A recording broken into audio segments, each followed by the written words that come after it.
जय माता दी।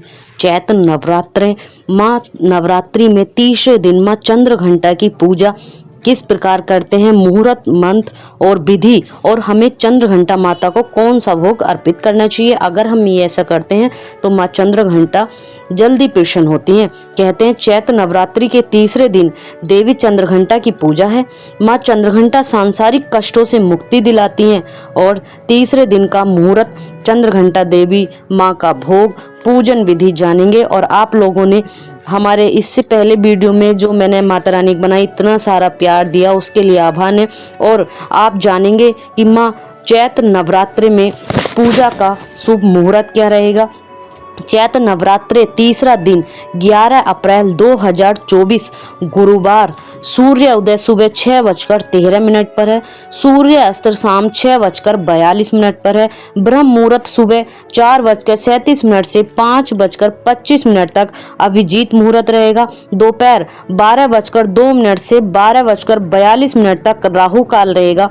दोपहर 1:30 से 3 बजे तक का ये समय है। अगर आप इस दिन जब पूजा अर्चना करते हैं ये शुभ मुहूर्त है। इसमें आप दुर्गा सप्तशती का पाठ आपको अवश्य करना चाहिए। ये करने से और माँ इस दिन आपको दुर्गा माँ के साथ साथ आपको इस दिन भगवान शिव और माँ पार्वती की पूजा करनी चाहिए। आपके घर में सुख शांति और समृद्धि बनी रहेगी। नवरात्रि के तृतीय तिथि पर माँ दुर्गा की तीसरी शक्ति देवी चंद्र घंटा को समर्पित है, इसलिए मस्तिष्क पर घंटे के आकार का अर्ध चंद्र है। इसी कारण इन्हें चंद्र घंटा देवी भी कहा जाता है। कहते हैं माँ चंद्र घंटा के पूजन से साधक को तीसरे मणिपुर चक्र के जागृत होने वाली सिद्धियां स्वतः ही प्राप्त हो जाती हैं। निर्णय लेने की क्षमता में वृद्धि होती है, आत्मविश्वास में बढ़ोतरी होती है, जिससे हर कार्य का पाना संभव हो जाता है। माँ चंद्र घंटा की पूजा विधि, मुहूर्त, भोग, मंत्र जो मैंने आपको बताए थे कि हम किस प्रकार करेंगे, मंत्र आगे जानेंगे। मैंने आपको शुभ मुहूर्त बताए। इस शुभ मुहूर्त में अगर आप पूजा पाठ करते हैं विधिवत और माँ को प्रसन्न करते हैं तो आपके जीवन में सब मंगल होने लगेगा। माँ चंद्र घंटा आप पर अति प्रसन्न हो जाएंगी। इन नवरात्रों में माँ 9 देवियों की पूजा अर्चना की जाती है। माँ के अलग अलग स्वरूप हैं, अलग अलग नाम है।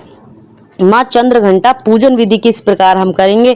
माँ चंद्र घंटे की पूजा में मंगल ग्रह की अशुभता दूर की जाती है। नवरात्रि के तीसरे दिन देवी चंद्र घंटा को लाल चंदन, लाल चुनरी, लाल फूल और लाल फल सेब अर्पित करें। लाल रंग का चंद्र घंटा को अति प्रिय है। देवी चंद्र घंटा की पूजा में आपको एक मंत्र बोलना है। अगर आप इस मंत्र का जाप लगातार करते हैं माँ चंद्र घंटा को दूध से बनी मिठाई का भोग अवश्य लगाना चाहिए। इस दिन माँ का जो भोग है पसंदीदा वो दूध से बनी मिठाई है। इससे व्यक्ति में साहस, जागरूकता होती है और दुश्मनों पर विजय पाने की शक्ति मिलती है। इस तीसरे नवरात्रि से माँ चंद्र घंटा के व्रत रखने से, इसलिए अलग अलग दिन अलग अलग हमें किससे कौन सा फल प्राप्त होता है ये बताया गया।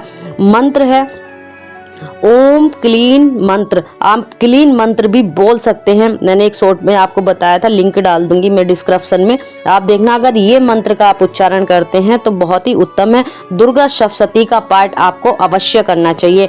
माँ चंद्र घंटा के उपाय, अगर आप ऐसे करते हैं उपाय से तो आपको आपके घर में सुख शांति, समृद्धि और धन की प्राप्ति होगी। नवरात्रि के तीसरे दिन किसी दुर्गा मंदिर में घंटी भेंट करें और दुर्गा चालीसा का पाठ करें। मान्यता है इससे विरोधी कार्य में बाधा नहीं बनती हैं और तरक्की के रास्ते खुल जाते हैं।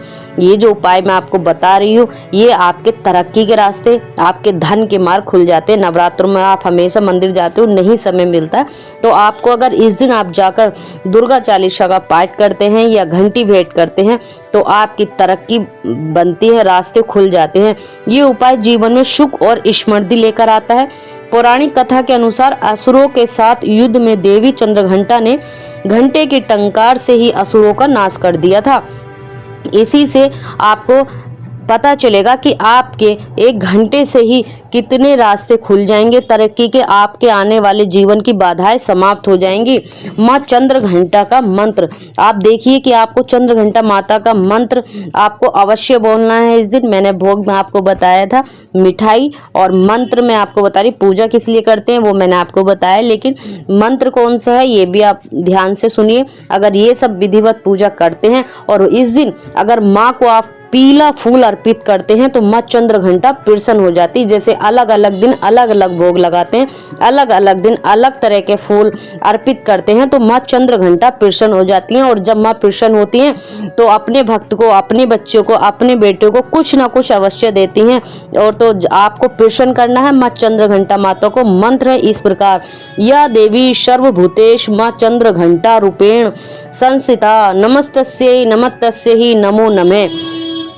इस मंत्र को अगर आप जाप करते हैं उसके बाद में आपको ये सारे पूजा पाठ और आरती करने के बाद आपको क्या बोलना है, आपको माँ से 1 मिनट प्रे करनी है अपने लिए, अपने परिवार के लिए, सुख शांति वैभव स्मृति के लिए आपको प्रे करनी है। जो भी आपसे गलती हुई है वो क्षमा याचना मांगनी है, तब आपका व्रत पूरा होता है। और माँ चंद्र घंटा की विधिवत पूजा जैसे आपने की है, चौकी लगी हुई है, उसी तरह से आपको भोग देना है और माता की आरती करनी है। आपको पीला पुष्प अवश्य चढ़ाएं।